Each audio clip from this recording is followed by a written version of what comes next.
తొలి ఏకాదశి వచ్చింది, శ్రీహరి కృపని తెచ్చింది.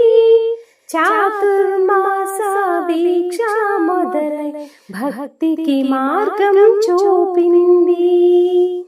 ఆషాఢ శుక్ల ఏకాదశి దేవశయన మహోత్సవం. 4 నెలల చాతుర్మాసం పుణ్య ఫలాల వైభవం. తొలి ఏకాదశి వచ్చింది, శ్రీహరి కృపని తెచ్చింది. చాతుర్మాస దీక్ష మొదలై భక్తికి మార్గం చూపింది. ఉపవాసంతో హరిని భజిద్ద, తులసి మాల ధరింపజేద్ద. గోవింద నామం జపించుదాం, వైకుంఠ కృపను పొందుదాం. తొలి ఏకాదశి వచ్చింది, శ్రీహరి కృపని తెచ్చింది. చాతుర్మాస దీక్ష మొదలై భక్తికి మార్గం చూపింది.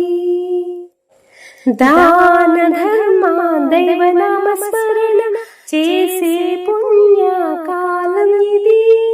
పవిత్ర హృదయంతో స్వామిని పూజించుదాము రండి. ఉత్తర ఏకాదశి వరకు స్వామి కృపను కోరుచు నిత్యం మనము జపించుదాం గోవింద గోవింద నామమును. నిత్యం మనము జపించుదాం గోవింద గోవింద నామమును. తొలి ఏకాదశి వచ్చింది, శ్రీహరి కృపని తెచ్చింది. చాతుర్మాస దీక్ష మొదలై భక్తికి మార్గం చూపింది. హరే రామ రామ రామ హరే హరే.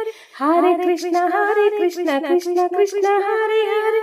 హరే రామ రామ రామ హరే హరే. హరే కృష్ణ కృష్ణ కృష్ణ హరే హరే.